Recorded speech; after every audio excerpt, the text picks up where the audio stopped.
आज हमारा जो टॉपिक है वो स्टार्ट हो रहा है बेटा कहाँ से, स्पीड ऑफ ट्रैवलिंग वेव, क्योंकि हम लोगों ने ट्रैवलिंग वेव की इक्वेशन कर चुके थे, क्योंकि ये जो इक्वेशन है that is the travelling wave, वो कर चुके थे हम ट्रैवलिंग वेव की इक्वेशन का प्रूफ। तो यहाँ जो ट्रैवलिंग वेव होती है बेटा इसकी स्पीड निकालनी है। तो speed of the travelling wave, ये ट्रैवलिंग वेव की स्पीड है, ये वेव की वेलोसिटी है, वेव की स्पीड है जिस स्पीड से वेव ट्रैवल कर रही है। ओके तो इसको कैसे निकाल लेंगे, कैसे कैसे हमने निकालना है। तो let us consider travelling wave जिसका इनिशियल फेज कितना बेटा, let we have the initial phases, initial phase ले लिया बेटा हमने कितना 5 इन नॉट, okay that is 0, initial phase 0 है इपोच। तो ये कहता है कि एज द वेव मूव्स, क्योंकि जो ट्रैवलिंग वेव मूव करती है सबसे मेन कंडीशन है कि हर एक पॉइंट जो होता है बेटा उसके ऊपर वेव फॉर्म के ऊपर जो अपनी वेव फॉर्म होती है, लेट वी से जो वेव फॉर्म होती है ये, इसके ऊपर हर एक पॉइंट जो होता है वो क्या करता है, रिटेन इट्स डिस्प्लेसमेंट। क्या रखता है बेटा, डिस्प्लेसमेंट y रखता है हर एक पार्टिकल। जब हर एक पार्टिकल y डिस्प्लेसमेंट रखता है तो वी कैन से कि भाई this is possible only when this value is constant, क्योंकि वो हर एक पार्टिकल इसको रखेगा तो इसका मतलब ये कांस्टेंट तो तब होगा क्योंकि ये तो कांस्टेंट है ही है, रहेगी क्या बात भाई, ये कांस्टेंट होना चाहिए, तो ये कांस्टेंट होना चाहिए बेटा। इसके लिए कहते हैं ये जो टर्म्स है दैट विल बी कांस्टेंट, ये कांस्टेंट टर्म होनी चाहिए। इसके लिए कंडीशन क्या है कि भाई ये कांस्टेंट हो गई हमारे पास। अब क्या करना है बेटा, दोनों तरफ इसको डिफरेंशिएट कर दीजिए। जब आपको डिफरेंशिएट करोगे विद रिस्पेक्ट टू टाइम तो लेट मी से के इट इज x का डेरिवेटिव बेटा dx by dt and that is minus, क्योंकि t के रिस्पेक्ट में होता है t का क्या जाएगा 1, तो ये आ जाएगा आपका बेटा ओमेगा। तो बेटा अब यहां जो ये लिया है k dx by dt, okay that is equal to omega. यहां हमने क्या किया है dx by dt निकाल दिया बेटा, dx by dt is equal to omega by k। So that dx by dt is called wave velocity, that is the wave velocity, it is the wave velocity, ये wave की velocity है and it is omega by k। So that is the speed of the travelling wave. तो speed of the travelling wave जो है बेटा आपके पास जो है क्या ये है, देखिए let we have the speed of the travelling wave. जो आपके पास speed of the travelling wave है बेटा वो आया है that is v is equal to omega by k, where omega क्या होता है बेटा 2 पाई न्यू एंड k क्या होता है बेटा 2 पाई बाय लैम्डा, जिसको हम प्रोपेगेशन कांस्टेंट या वेव जो है नंबर बोलते हैं।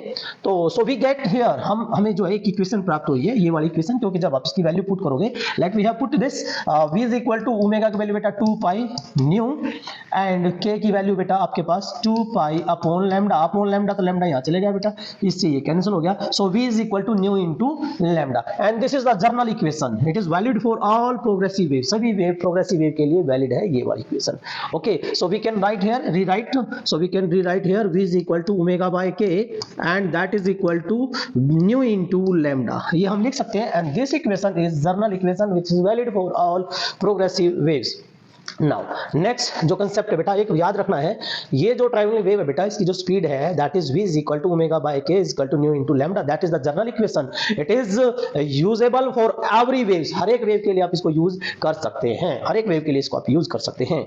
नाउ नेक्स्ट अगला जो कंसेप्ट है बेटा वो क्या है, speed of the transverse wave. Now speed of transverse wave है क्या बेटा, देखिए let speed of the transverse wave, तो ये कहता है कि जो speed of the transverse, speed of the mechanical wave, जो ट्रांसवर्स वेव थी बेटा हम लोगों ने पढ़ा था कि ट्रांसवर्स वेव क्या होती है, लॉन्गिट्यूडनल ट्रांसवर्स, कि भाई यदि पार्टिकल का मोमेंटम क्या हो रहा है अप एंड डाउन और वेव कहां चल रही है बेटा ऐसे आगे, ओके पार्टिकल का मोमेंटम कहां बेटा, मैंने बोला था भाई पार्टिकल का मोमेंटम ये अप एंड डाउन और भाई वेव ऐसे चल रही है, वेव प्रोपेगेट जो कर रही है बेटा वो आगे की तरफ जा रही है, mean perpendicular to the mean displacement, okay perpendicular to the displacement, so then we can say it is the transverse wave। अब कहता है स्पीड क्या है, speed of the transverse wave, तो बेटा इसके लिए क्या है, speed of the mechanical wave depend करती है, यस हमने शुरू में किया था कि वेव की जो प्रॉपर्टी है, वेव मोशन की प्रॉपर्टी, मीडियम के पास दो चीज होनी चाहिए, एक इलास्टिसिटी थी बेटा like this inertia and elasticity, okay तो अब ये जो इनर्शिया है that will belong to the mass, okay अब मास जो है बेटा ये कहता है डिपेंड करता है inertial elastic properties of the medium, जो मैकेनिकल वेव की जो स्पीड है, ट्रांसवर्स वेव की जो स्पीड है वो डिपेंड करती है inertial elastic properties of the medium. इसका मतलब दो चीज के ऊपर बेटा, इनर्शियल प्रॉपर्टी जिसको हम क्या ले लेंगे बेटा mass density, linear mass density, linear mass density क्या होगा बेटा that is m by l means mass by length, linear density के ऊपर डिपेंड करेगा। एंड इलास्टिक प्रॉपर्टी जिसके कारण वो पार्टिकल मतलब रिटर्न हो जाएंगे, वापस आएंगे बेटा, तो ये कहता है elastic property of the medium like strength which also known in the term of tension, किस फॉर्म में बेटा, टेंशन की फॉर्म में। तो हम यहां पर क्या कर सकते हैं बेटा, यहां कंडीशन है कि ये दो चीजों के ऊपर डिपेंड करती है speed of the transverse wave. Number एक डिपेंड कर रही है लीनियर मास डेंसिटी, दूसरा डिपेंड कर रही है बेटा किसके ऊपर? ये डिपेंड कर रही है elastic property of the medium. Okay, जैसे कि स्ट्रेच जो है ये स्ट्रेंथ जिसको हम किस फॉर्म में लेते हैं बेटा? In the form of tension. और ये अब इसको हम डायमेंशन एनालिसिस की हेल्प से इसको फाइंड आउट कर देंगे बेटा। डायमेंशन एनालिसिस की हेल्प से जो है हम इसको फाइंड आउट करेंगे लाइक दिस। ये ले लिया आपने कि मैंने बोला था जो स्पीड है वो डायरेक्टली प्रोपोर्शनल है, डिपेंड कर रही मास पर यूनिट लेंथ इसकी पावर a, टेंशन इसकी power b, tension is the force. Okay, now we get here v is equal to k proportional constant m की पावर a and t की power b। Now write the dimension formula on both side. Velocity का क्या होता है बेटा? Speed का क्या होता है? That is the lt minus 1। So m की पावर कितना है बेटा? 0, l की पावर 1। ये आ जाएगा। k का डायमेंशन फार्मूला नहीं होता है। ये मास बेटा, ये m जो है ना, खाली m नहीं है, न्यूमेरिकल में भी गलती मत करना। मास पर यूनिट लेंथ है जिसको हम क्या लेंगे?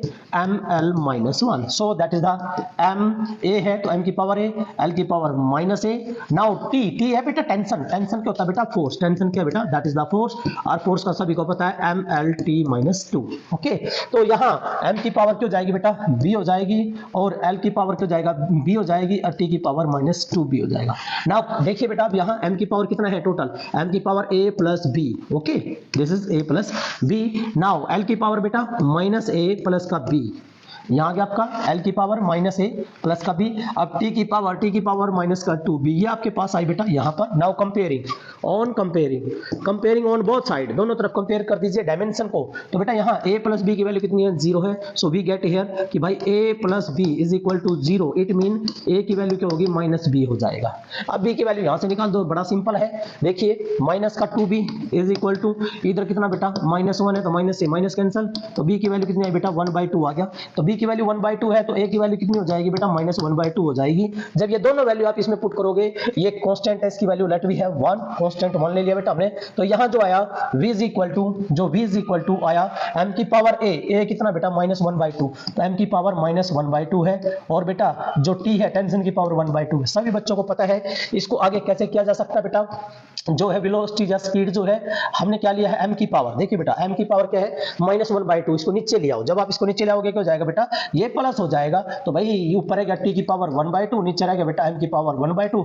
दोनों की पावर सेम है तो बेटा यहाँ t/m, इसकी पावर कितनी है बेटा? 1/2, और 1/2 क्या होता है बेटा? रूट होता है square root, that is the square root t/m। So speed of the transverse wave is always equal to t/m, root t/m। ये याद रखना बेटा, ट्रांसवर्स वेव की जो स्पीड है वो हमेशा क्या होती है? t/m होती है, where t is the tension and m is the mass per unit length। Okay, तो ये speed of the transverse wave है and that is special only for, it is, ये हमेशा याद रखना बेटा, it is specially only for transverse wave. किसके लिए बेटा? ये ओनली फॉर ट्रांसवर्स वेव, ये ट्रांसवर्स वेव के लिए ही है, केवल और केवल। ओके, अब बात करते हैं बेटा, हमने प्रूफ कर लिया कि जो स्पीड है ट्रैवलिंग वेव की, जो स्पीड है बेटा वो हमने प्रूफ कर ली है कि भाई क्या आया है। तो हमारे पास ये आ गई बेटा ट्रैवलिंग वेव की speed, that is the root t/m। t is the tension in the string and m is the mass per unit length. Okay, तो अब बात आती है बेटा, नेक्स्ट कंसेप्ट है speed of sound in gases. जो sound propagate करती है गैस में से तो उसकी स्पीड क्या होती है? तो बेटा इसके ऊपर बड़े मजेदार कंसेप्ट है ये, कि न्यूटन में तो क्या मान्य था? न्यूटन कहता है कि भाई जब स्पीड जो साउंड प्रोपेगेट करती है किसी गैस में से, तो उसकी जो स्पीड प्रोपेगेट होने से वहां दो चीजों में चेंज आता है, प्रेशर में और वॉल्यूम में। तो जब प्रेशर में और वॉल्यूम में चेंज आएगा, सो we can say I think either adiabatic और आइसोथर्मल, बिकॉज आइसोथर्मल आपने पढ़ रखा है थर्मोडायनामिकल चेंजेस होते हैं। तो यहां आइसोथर्मल चेंज माना था इसने। क्या बोला था? आइसोथर्मल चेंज होगा कि भाई वहां प्रेशर चेंज होगा और वॉल्यूम चेंज होगा, P और V चेंज होगा जब साउंड वेव प्रोपेगेट करती है बेटा। सभी बच्चों को पता है लॉन्गिट्यूडिनल वेव्स है in the terms and compression, rarefaction and compression. तो वहां क्या चीज चेंज होगी बेटा? वहां कहता है वॉल्यूम और प्रेशर चेंज होगा। यस, बिल्कुल राइट है। तो बेटा जब वो चेंज होगा तो कहता है दिस प्रोसेस इज आइसोथर्मल। वो जो है आइसोथर्मल कंसीडर किया था किसने बेटा? ये माना था न्यूटन ने। ये देखिए बेटा, Newton assumed that when sound wave propagates through a medium like gas, the change in pressure and volume of the gas are isothermal, and the speed of sound depend upon density। yes, जो particles वहां के होते हैं, okay, means that will depend upon the density। जैसे कि किसके ऊपर depend करती है बेटा? एक डिपेंड करती है डेंसिटी, एक डिपेंड करती है प्रेशर के ऊपर। So now we get by dimension analysis, जैसे हमने उसमें प्रूव किया था ऐसे डायमेंशन एनालिसिस में हम इसको प्रूव कर सकते हैं बेटा। ये जो डेंसिटी, ये जो स्पीड ऑफ साउंड है वो डिपेंड करिए दो चीजों के ऊपर, एक डिपेंड करिए बेटा प्रेशर के ऊपर, एक डिपेंड करिए डेंसिटी के ऊपर। जब आप कैलकुलेट करोगे यहाँ ये वाला जो टर्म लगा के बेटा v इज डायरेक्टली प्रोपोर्शनल टू p की पावर a एंड रो की पावर b, तो बेटा जब आप कैलकुलेट करोगे a और b बी का डायमेंशन से, बाय डायमेंशन एनालिसिस जब आप चेक करोगे तो यू विल गेट हियर ए की वैल्यू आपको 1/2 मिलेगी बेटा और बी की वैल्यू आपको -1/2 मिलेगी। जैसे ही आप इसको करोगे आपके पास ये रिलेशन आ जाएगी। Okay, now similarly that will depend speed of the sound when propagate through a medium, that will depend upon the elastic properties of the medium, and that elastic property हम इसको क्या ले लेते हैं बेटा, यंग मॉडुलस के form में ले सकते हैं, बल्क मॉडुलस के फॉर्म में ले सकते हैं, मॉडुलस ऑफ रिजिडिटी के फॉर्म में ले सकते हैं, मींस कुछ भी आ सकता है। तो उसको भी आप करोगे, यहाँ पर भी वो डेरिवेशन करोगे आप, डिपेंड करती है कोई भी मॉडुलस ऑफ इलास्टिसिटी, आपका मॉडुलस ऑफ रिजिडिटी है, यंग मॉडुलस है, यहाँ आप वाई कर सकते हो, बी कर सकते हो, डिपेंड ए, यहाँ ए आ गया और भाई डेंसिटी के ऊपर डिपेंड करेगा बी आ गया। सिमिलरली बेटा बिल्कुल सेम आएगा, ये भी यहाँ पर भी जो है ए की वैल्यू आपकी 1/2 आएगी और बी की वैल्यू बेटा -1/2 आएगा। कंफर्म है, बिल्कुल डन है, ये करके देख लेना आप डायमेंशन एनालिसिस से। तो यू विल गेट, आपको एक इक्वेशन मिलेगी बेटा, यहाँ एक इक्वेशन क्या मिलेगी प्यारे बच्चों, आपको इक्वेशन मिलेगी। देखिए मैंने बोला था कुछ भी हो, वहां पर कुछ भी हो तो ये एक तो ये इक्वेशन, एक ये इक्वेशन, देखिए ये दो इक्वेशन जो है बेटा इंपॉर्टेंट, एक तो ये equation number 1, number 2, number 3 and number 4, ये 4 इक्वेशन मिलेंगी। ये इक्वेशन आपको यहाँ यूज नहीं करनी है, ये इक्वेशन नहीं यूज करनी बेटा, इधर आपने ये वाली इक्वेशन नहीं यूज करनी है। इधर क्यों यूज नहीं करनी है, क्योंकि भाई ये स्पेशल वेव की है। कौन सी है बेटा, ट्रांसवर्स वेव की है, और हम बात कर रहे हैं यहाँ लॉन्गिट्यूडनल की, क्योंकि साउंड लॉन्गिट्यूडनल वेव्स है। ओके, तो भाई यहाँ हम जो है बेटा इसके अकॉर्डिंग ये यहाँ यूज नहीं कर सकते इस केस में हम। तो v इज इक्वल टू, यहाँ हमारे पास ये फार्मूले आ जाएंगे, रूट ईटा बाय ये मॉडुलस ऑफ रिजिडिटी है, that is the bulk modulus, that is the young modulus and p is the pressure. You can find out the dimensionally, इसको dimensionally आप देख सकते हो बेटा। ओके, नाउ नेक्स्ट है बेटा आपका जो है क्वेश्चन है। देखिए अगला एक क्वेश्चन है, क्या दिया है बेटा, देखिए क्वेश्चन है, क्वेश्चन लगाना चाहिए टॉपिक करने के साथ साथ एक क्वेश्चन लगा लीजिए, साथ साथ वो जो टॉपिक की स्टेबिलिटी है वो हमेशा रिटेन रहेगी। तो यहाँ क्या है, steel wire 0.72 metre long has a mass of this, भाई लेंथ भी दे रखी है, ये भी दे रखी है बेटा, मास भी दे रखी है। If the wire is under A tension, force भी दे रखी है। तो speed of the transverse wave, भाई ट्रांसवर्स वेव की speed mean speed of the wave in the string, जैसे रस्सी को बांध दीजिए, उसमें जो साउंड की स्पीड है वो निकालना आपने, मींस जो स्ट्रिंग है बेटा, जो रस्सी है बेटा, उसमें जो स्पीड ऑफ द वेव की स्पीड निकाली है, that is the transverse wave. Okay, तो ट्रांसवर्स वेव की जो स्पीड निकालने का फार्मूला मैंने आपको बताया था, वो क्या था बेटा, v is equal to root T by M, T is the tension, tension क्या बेटा फोर्स होता है, मास अकेला मास नहीं है, मास पर यूनिट लेंथ है। तो यहाँ पर कर लेते हैं बेटा, एम की वैल्यू फाइंड आउट की, ये मास है बेटा हमारे पास, सारा एसआई में लेंगे, मास ये केजी में है, और ये बेटा आपकी लेंथ निकाल लिया आपने, ये मास हमारे पास ये आ गई, इसको पुट किया आपके पास ये स्पीड आएगी, that is the speed of, ये स्पीड आई बेटा किसकी, ट्रांसवर्स वेव की। नाउ अब क्या था बेटा, अब हमारे पास जो कंसेप्ट हुआ, देखिए ये जो कंसेप्ट हुआ बेटा, इसके अकॉर्डिंग साउंड की जो स्पीड है वो अप्रोक्सीमेट 280 इन एयर आता है, p बाय रो लेके, जो p बाय रो लेके बेटा जो sound of speed is equal to, हमें निकाला था ये p बाय रो, तो that is nearly 280 metre per second, ये आती है बेटा स्पीड आती है 282 284 समथिंग आता है, but it is not correct, ये करेक्ट नहीं है भाई। 332 333 340 के लगभग स्पीड होती है एयर में साउंड की। तो वो जो इसीलिए क्या हुआ है, न्यूटन ने जो माना था, न्यूटन का जो हाइपोथेसिस थी, न्यूटन की जो सोच थी कि भाई जो साउंड ट्रैवल करती है किसी मीडियम से, तो भाई वहां पर क्या चेंज माना था उसने, आइसोथर्मल माना था बेटा। लेकिन इसको, इस न्यूटन के फार्मूले को, ये जो फार्मूला है, ये न्यूटन का जो फार्मूला है, इसको करेक्ट किया था बेटा किसने, लैपलेस ने। तो इसलिए क्या आया, नेक्स्ट जो टॉपिक आएगा वो लैपलेस करेक्शन आएगा। क्या आएगा बेटा, Laplace correction, it is important, ये इंपॉर्टेंट टॉपिक है। तो कहता है Laplace corrected the Newton formula by assuming that, Newton ने क्या करेक्ट किया बेटा, लैपलेस ने क्या बेटा, ये Laplace corrected the Newton's formula, भाई लैपलेस ने क्या किया है, न्यूटन का फॉर्मूले को करेक्ट किया है, क्या मानकर कि there is no heat exchange take place, जैसे ही वेव, भाई वहां पर कंप्रेशन होगा, रेयर फ्रैक्शन होगा, क्योंकि लॉन्गिट्यूडनल वेव्स है, तो भाई वहां कंप्रेशन होगा, रेयर फ्रैक्शन होगा, तो कहता है there is no heat exchange, heat exchange नहीं होती है। चलो भाई प्रेशर चेंज होगा, डेंसिटी चेंज होगी, तो इसलिए उसने क्या माना था, आइसोथर्मल। लेकिन उसकी सोच को ठीक, मींस जो उसका जो हाइपो था बेटा, उसका जो फॉर्मूला था उसको करेक्ट किया था लैपलेस ने। लैपलेस बोलता है कि भाई इतना फास्ट होता है कि हीट एक्सचेंज होने का टाइम ही नहीं मिलता, ठीक है। तो भाई जब हीट एक्सचेंज नहीं होगी तो हीट कांस्टेंट होगी, रिमेन सेम, तो भाई हीट एक्सचेंज नहीं होती तो वो प्रोसेस होती है एडियाबैटिक। तो लैपलेस ने क्या माना कि भाई ये जो रियल में है क्या बेटा, एडियाबैटिक है, क्या बेटा, एडियाबैटिक प्रोसेस है। तो अब एडियाबैटिक प्रोसेस के अकॉर्डिंग हम इसमें करेंगे बेटा, ये कहता है एडियाबैटिक के अकॉर्डिंग हमें निकालना है कंसेप्ट कि भाई कैसे। देखिए एडियाबैटिक में क्या होता है बेटा, इक्वेशन होती है PV की power gamma is equal to constant. बच्चों P is the pressure, V is the volume, okay, gamma is the atomicity, that is the atomicity. सभी बच्चे जानते हैं क्या होता है बेटा, Cp by Cv होता है। Now differentiate this equation on both side, इस इक्वेशन को डिफरेंशिएट करो। आपको रूल पता है u into v का डेरिवेटिव होता है बेटा, तो u into v का जो डेरिवेटिव आप लोग करते हो सभी बच्चों को पता है बेटा, इसका जो डिफरेंशिएशन होता है अप्रोक्सीमेट सभी बच्चे जानते हैं, इसका जो डेरिवेटिव होता है क्या होता है बेटा, u as it is v का डेरिवेटिव, v का डिफरेंशिएशन प्लस आप बेटा क्या करना, v as it is u का डेरिवेटिव। इस तरह होता है, एक टर्म को एज इट इज रख लो, दूसरी का डेरिवेटिव, फिर दूसरे को रख लो बेटा पहली का डेरिवेटिव। अब इसी तरह से बेटा हमने क्या किया, p को रख लिया एज इट इज, तो v का डेरिवेटिव करेंगे बेटा, पहले गामा आएगा, गामा आ गया, v की पावर कितना रह गया, गामा माइनस 1 और इनटू dv, v का बेटा dv, क्योंकि there is a change in, क्योंकि डेरिवेटिव तो उसी का होगा, derivative mean change, derivative mean change, change तो उसी का होगा भाई, जो चीज चेंज हो रही है, प्रेशर चेंज हो रहा है, वॉल्यूम चेंज हो रहा है, so that is dv। Now next plus क्या क्या हमने u as it is v का डेरिवेटिव और v एज इट इज बेटा और u का derivative dp is equal to constant का डेरिवेटिव क्या होता है बेटा 0। अब आप इस टर्म को तो यहीं रख लीजिए, तो v की power gamma as it is बेटा into dp is equal to minus p gamma v की power minus 1 and that is dv।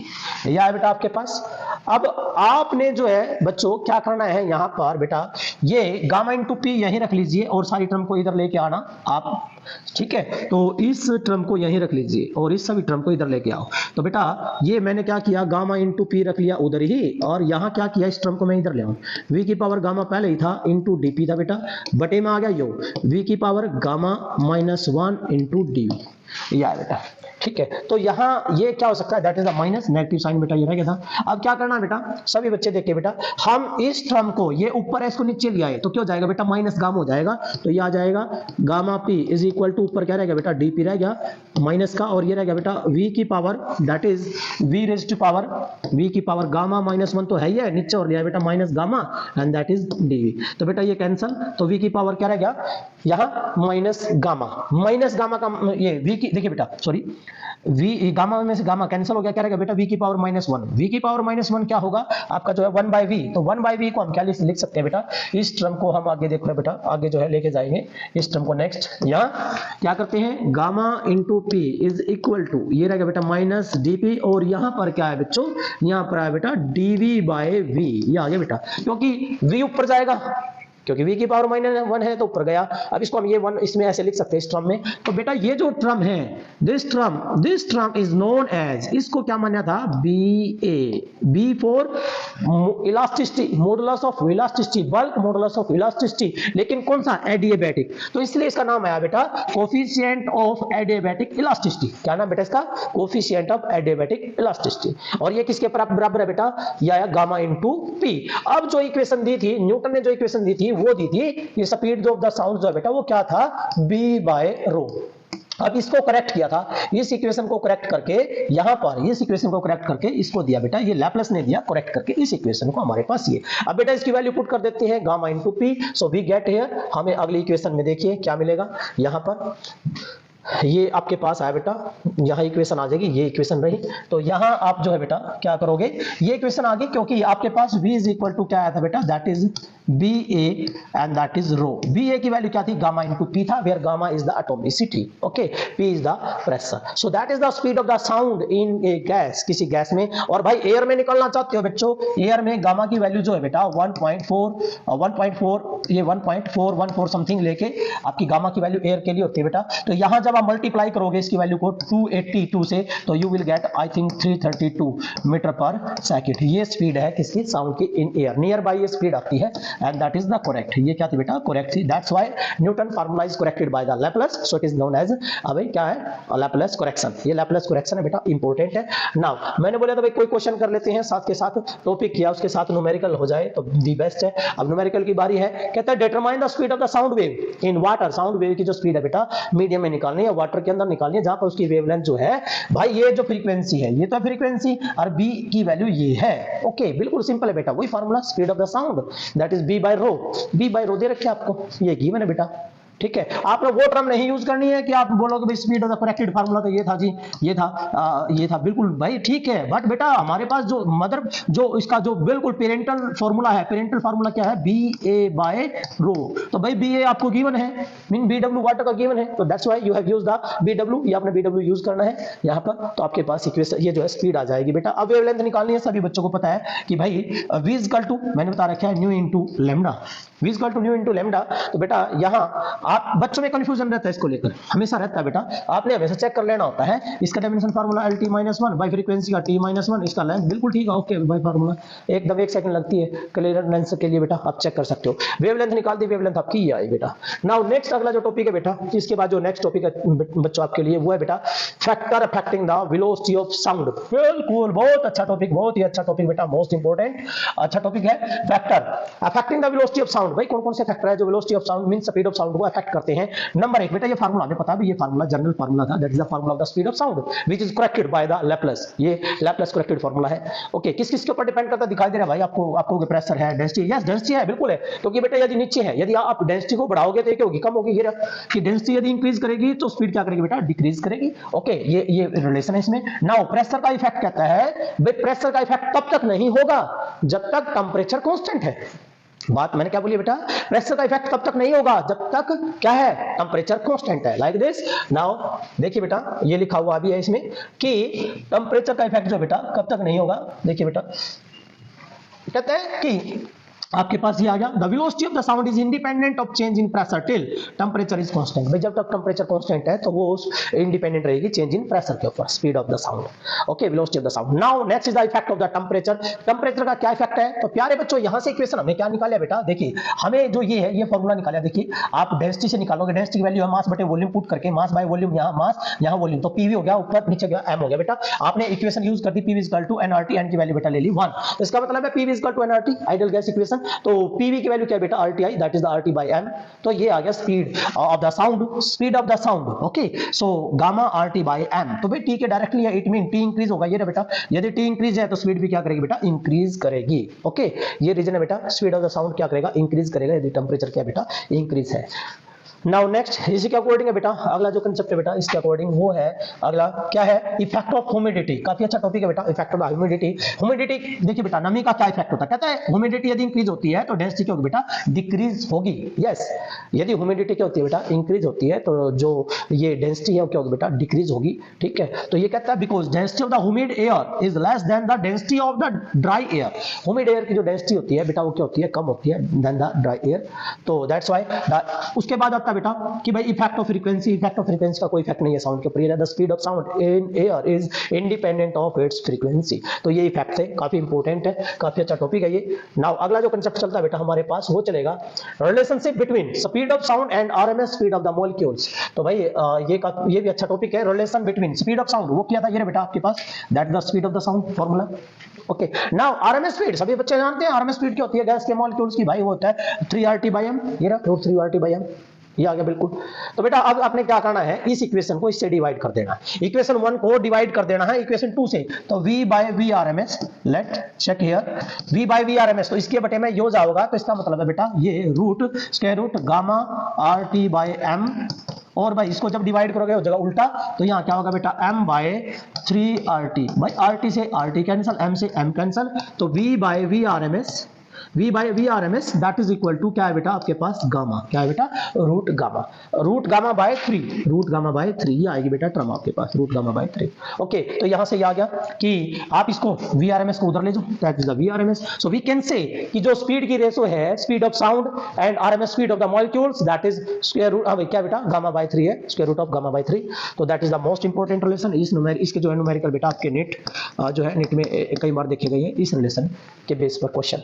तो ये था बेटा आपका जो टॉपिक। उसके बाद आगे है बेटा सुपरपोजिशन ऑफ, जो है सुपरपोजिशन प्रिंसिपल है बेटा, कि सुपरपोजिशन प्रिंसिपल है क्या है बेटा। देखिए सुपरपोजिशन बहुत अच्छा कंसेप्ट है कि भाई जब किसी मीडियम में से एक वेव, 2 वेव, 3 वेव चलती हैं तो बेटा वो क्या करती है, आपस में सुपरइम्पोज करती है, एक नई वेव बनाती है। ओके, तो भाई क्या होता है कि यदि क्रस्ट के ऊपर पड़ जाता है, ट्रफ के ऊपर पड़ जाता है, तो भाई इंटेंसिटी हो जाती है, मैक्सिमम हो जाती है। क्यों हो जाती है, क्योंकि बेटा एम्पलीट्यूड हो जाता है बेटा, मैक्सिमम हो जाता है। तो उसको देखिए बेटा, ये कहता है कि भाई जैसे एक वेव है, यह एक वेव है बेटा, ये चल रही है किसी मीडियम में, तो ये इसका इंस्टेंटेनियस डिस्प्लेसमेंट y1 है और एम्पलीट्यूड कितना बेटा a है। एक और वेव है बेटा, ये वेव है बेटे, ये वेव है, तो भाई ये जो वेव है इसका एम्पलीट्यूड b है और इंस्टेंटेनियस डिस्प्लेसमेंट y2 है। ये किसी मीडियम में जाके क्या, दोनों एक मीडियम में चल रही है तो मिलकर एक वेव बनाओगी। जो एक वेव बनेगी बेटा, उस वेव का रिजल्टेंट एम्पलीट्यूड देखिए, क्रस्ट के ऊपर फॉल कर रहा है तो एम्पलीट्यूड क्या है बेटा, एम्पलीट्यूड हो गया आपका that is a plus b। क्या है बेटा, a प्लस b। जब एम्पलीट्यूड मैक्सिमम हो गया तो इसका मतलब है इंटेंसिटी हो जाएगी, मैक्सिमम हो जाएगी, क्योंकि बच्चों इंटेंसिटी जो होती है वो क्या होती है बेटा, intensity is directly proportional to amplitude का स्क्वायर। क्या होता है बेटा, एम्पलीट्यूड का स्क्वायर होता है। यहां पर एम्पलीट्यूड क्या हो जाएगा बेटा, जात हो जाएगा। इससे रिवर्स क्या हो सकता है बेटा, इससे रिवर्स ये हो सकता है भाई, एक वेव ये है और भाई इसका एम्पलीट्यूड ए है और एक वेव ये है बेटा ये, और इसका एम्पलीट्यूड बेटा बी है। तो ये दोनों आपस में सुपरपोज करके, तो देखो ध्यान से बेटा, ये तो क्रस्ट आ रही है क्या बेटा, ट्रफ है, तो नई जो वेव बनेगी रिजल्टेंट, तो भाई क्रस्ट ज्यादा है ट्रफ का में, तो ये घट जाएगा, एम्पलीट्यूड घटेगा बेटा, डिक्रीज होगा। तो इसका मतलब है नई वेव जो आएगी वो ये आएगी आपकी, ये वेव आएगी, और ये जो रिजल्टेंट आया ये क्या आया, ए माइनस बी आया। क्या है बेटा, ए माइनस बी, मींस नई एक वेव बनी, नई वेव बनी, तो वो कहता है नेट रिजल्टेंट डिस्प्लेसमेंट हमारा ए माइनस बी आया, and that is the sine of omega T, एक नई वेव बनी। भैया कहता है कि जब किसी मीडियम में दो या दो से अधिक वेव चलती हैं, भाई किसी मीडियम में मान लीजिए कहता है एक का y1 इंस्टेंटेनियस डिस्प्लेसमेंट, दूसरी का कितना बेटा y2, तीसरी का कितना बेटा y3, तो ये कहता है बेटा कितनी वेव है, n वेव है, तो इनका vector sum of the displacement is equal to, ये हमेशा must be equal to the resultant wave के डिस्प्लेसमेंट के इक्वल आएगा। तो इट स्टेट दैट, इसकी स्टेटमेंट यहीं से बनती है सुपरपोज प्रिंसिपल की, it state that when there are two and more wave are travelling through a medium, जब किसी मीडियम में से दो या दो से अधिक वेव ट्रैवल करती हैं, then they will superpose and give a resultant wave, एक नई रिजल्टेंट वेव आती है, वेयर द रिजल्टेंट डिस्प्लेसमेंट जो होगा बेटा, मींस जो रिजल्टेंट वेव का डिस्प्लेसमेंट होगा, okay, resultant displacement is equal to the vector sum of the displacement of individuals wave.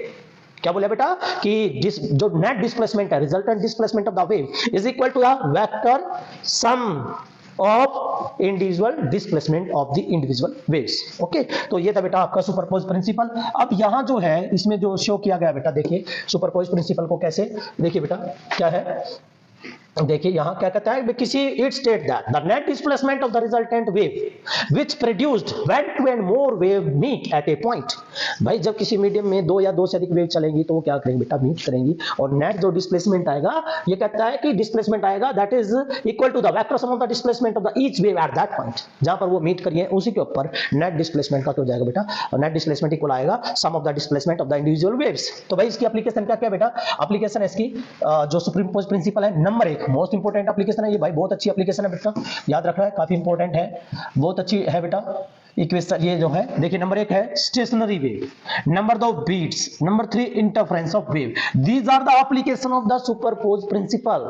तो पहली जो है बेटा स्टेशनरी वेव, स्टेशनरी वेव का मतलब बेटा कि दो वेव, भाई इसका मीनिंग है बेटा कि दो वेव, एक उधर से आ रही है एक उधर से आ रही है, एम्पलीट्यूड दोनों का सेम है, ओके, दोनों का एम्पलीट्यूड सेम है बेटा, ठीक है, तो एक डायरेक्शन अपोजिट है, दोनों की डायरेक्शन अपोजिट है, तो वो क्या करेंगे, सुपरपोज करेंगे। तो भाई तो यहां जो सुपरपोज करके देंगे, ये कहता है कि लेट चेक हियर, देखो बेटा क्या है स्टेटमेंट क्या दी है, स्टैंडिंग वेव या स्टेशनरी वो वेव बोलते हैं इसको, मींस रेस्ट में आएगी, एक वेव उधर से आ रही है एक वेव आगे, दोनों सुपरपोज करके, और भाई वो फिर जो नेट वेव आई वो कहीं नहीं जाएगी, क्योंकि बेटा नेट डिस्प्लेसमेंट वहां पर जो है बेटा वो क्या रहा है, जीरो आ रहा है। देखिए कहता है कि when two and more waves, क्या बेटा स्टेटमेंट चेक करेंगे, व्हेन स्टेटमेंट कि व्हेन टू और मोर वेव्स, या तो क्या हो सकती है दोनों बोथ लॉन्गिट्यूडनल, या दोनों क्या होंगी ट्रांसवर्स, यस, क्योंकि बेटा सुपरपोज प्रिंसिपल सभी में लगता है, ठीक है, वेव में भी लगता है और इसमें साउंड में भी लगता है, तो इसलिए कहता है in the both longitudinal as well as transverse are having the same amplitude. भाई उन वेव का क्या होना चाहिए, एम्पलीट्यूड सेम होना चाहिए,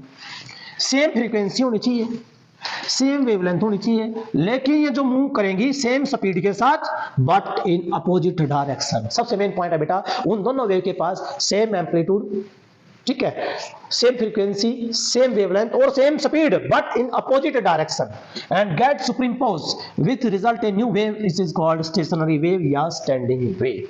तो इसकी इंपॉर्टेंट प्रॉपर्टीज है बेटा, आगे होंगी समझ में आपके।